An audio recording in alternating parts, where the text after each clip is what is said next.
Green flag all clear, we're ready to go, and there's hands waving from a cockpit way back on the left there. Someone in trouble, the yellow flags are out, but the red lights are gone and we're away. The race has started anyway, and Richard Eyre in the number 6 Williams makes his move down past Wilson. Bolson holds off Kumshik as they go round Redgate, but Eyre's gone wide, and here we are on board. Wilson's through on the inside, and so's Bolson. A bold move by Eyre, but he couldn't hold it round the corner. So it's Wilson leading them round into the old hairpin, then Bolson, then Eyre, then Kumshik, then Glaisel. And it's poor John Delane in the old Tyrrell, who was balked by Ian Barrowman's stall on the grid. Less than 40 seconds for the marshals to clear it as the leaders come through McLean's and head up to Coppice now. Wilson goes up a gear. Bolson in the orange arrows fast enough out of the corner to just get a gap that leaves Richard Eyre without a chance of slipstreaming. But round Redgate, and Richard Eyre just holding back maybe, thinking about where he can have another go at the Swiss driver. Here they come, this is the battle for second. As we go round the old hairpin and up towards Starkey's Bridge. And we go on board with Eyre as he sweeps left round the Schwantz curve. And that'll be hard braking into McLean's. Oh, Bolson's gone wide, he's on the dirt. Now there's a chance for Eyre as they hurtle up towards Coppice. Eyre's down the inside, but here comes Bolson again. He's got the speed to carry him around the outside as they head off down Star Cockpit. That's racing as it used to be. He heads on to Starkey's as well as we catch up with the leaders coming around to complete the lap. And there's Ian Barrowman in front, just about to be lapped. He did get started after all, that's a good, but he'll be looking to keep safe and wide as Wilson leads the Flying Five at the front round Redgate on lap 3 and down into the old hairpin. And he seems to have command of the situation at the moment, and a clear track in front. And just locking up there, John Crowson's red ensign 177.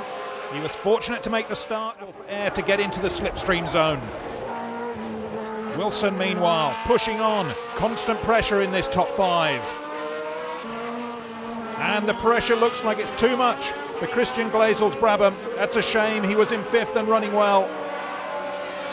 But the German driver out, and it looks like John Crowson, some sort of problem in the cockpit there. It's a hectic start here in Delane, but the leader locks up badly, maybe brake wear a problem. The front 4 are to remain unchanged. Meanwhile, backmarker Nick Reaney ahead of Mike Wrigley in 5th, Nick May in 6th, and Dan Collins in the number 11 Lotus is 7th. And right behind, Steve Hartley, just in front of teammate Dave Abbott, 8th and 9th.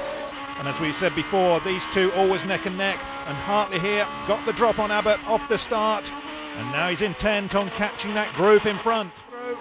Alistair Morrison has spun it, and that looked like Kogan involved in the accident as well, and yes, serious trouble for him. He looks as though he's come together with the arm coat, and that sets up a real battle for the Class B leadership as Portugal's Rodrigo Gallego has clear track to close in on Chris Perkins Fittipaldi.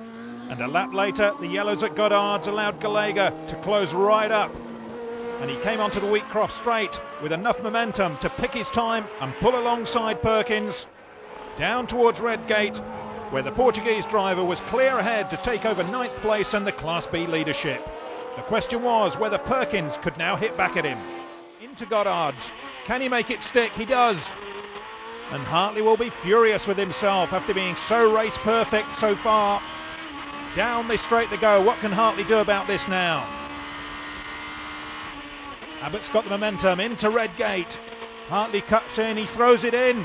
Oh, too much. And that's that battle over for the moment. Past in the Williams. It's do or die now for the front 4 as they fly up to McLean's, and Wilson with the breathing space again. But the pack closing in, all 4 pushing that extra little harder with half a lap to go.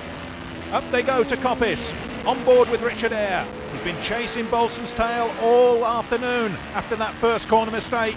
He seems to have the greater straight line speed. Can he make it pay now on Starkey Straight for the last time? Coming down behind Bolson. Can he get into the braking zone behind the Swiss driver? Wilson is through, he looks as though it's got his safe, but Bolson, Eyre and Kumshik all chasing for the line, and Bolson's slowing. He's slowing right down. Eyre is past and so's Kumshik. Eyre takes 2nd, Kumshik 3rd. Wilson celebrates the win, but problems for Bolson within 50 yards of the finish line. John Wilson oblivious to it all, he never cracked under the pressure, but Bolson drifting down the hill to 4th place. He's indicating he's run out of fuel. Let's take a look at what happened from Richard Ayres onboard through Goddard's. And the switchback, enough to starve the Arrow's engine of fuel, with air through and just pipping Kumshik by less than 0.2 of a second. And it was Dan Collins benefiting. Enduro World Champion from this year. France versus Finland. Aprilia versus KTM, one could say. But the last time that Randy de Punier competed in Spain, he was victorious. That was back at the beginning of the month, but now we're here in Cran Canaria and it's pedal to the metal. We're on board with the pair of them. Look at the shaking around that they're getting. It's going to be even Stevens into the final corner. In fact, it's going to be so close, it's going to be a dead heat. But on the countback to the timekeepers, de Punier Panis. This time he's competing against another F1 star, but this time JJ Leto from Finland. Leto's going to get the drop on this one. 2 victories for Leto. The Subaru WRX cars, it's Sebastian Loeb against Timo Salonen. Well, this is going to be a close one. Salonen on the inside already got the drop on Sebastian Loeb. And we're on board with the Frenchman. Keeping it smooth as Loeb as ever. He takes the victory. But even though he's won, France are in trouble from Dindo Capello on board with him, and he's amazingly up against his teammate from the victorious Le Mans team with Bentley this year, Guy Smith. Capello, no slouch at all in a rally car. We're looking on board with him. Just look at the concentration in his eyes. Finding his way around the racetrack and coming through across the tarmac, easily being victorious against his Bentley teammate. We leave the line with Renato Travaglia of Italy against the UK's David Higgins, the 2-time American rally champion. But Travaglia's won the European Rally Championship, and he certainly knows how to chuck this Subaru around. Higgins was slow off the line, and the win went to the Italian. 2 motorcycle stars now. James Toseland works Ducati Superbike rider. We're on board with him, and he's against Emilio Altamora of Spain, but Toseland in trouble with the white car. Toseland off the track, giving an easy victory to Altamora, and Toseland beached his buggy. Flavio Alonso of Spain, he's the Gran Canaria rally champion, a little bit slow off the line against Travaglia in these 2 Subarus, but Alonso has got it all to do because Spain have not yet lost a race against any other nation. Alonso knows his way around this racetrack. He should do. He lives in Gran Canaria, and this is going to be a victory just as he rides the bank. Yes, it is. Spain victorious in all 6 races. Spain going through. Next up, Group C, America, Germany, and the All-Star squad. We're looking at Casey Mears of America against the German rally driver, Armin Kramer. Mears is a NASCAR driver, but still knows how to chuck the car about on gravel, but deferring to Kramer's World Rally experience in this heat. Mears, though, certainly kept his toe in. Lucky to get away with this big moment. From the Subarus back to the Evo 8 Mitsubishi's 280 horsepower. No problem for Cristiano to matter. He's up against German star Sven Heidfeld.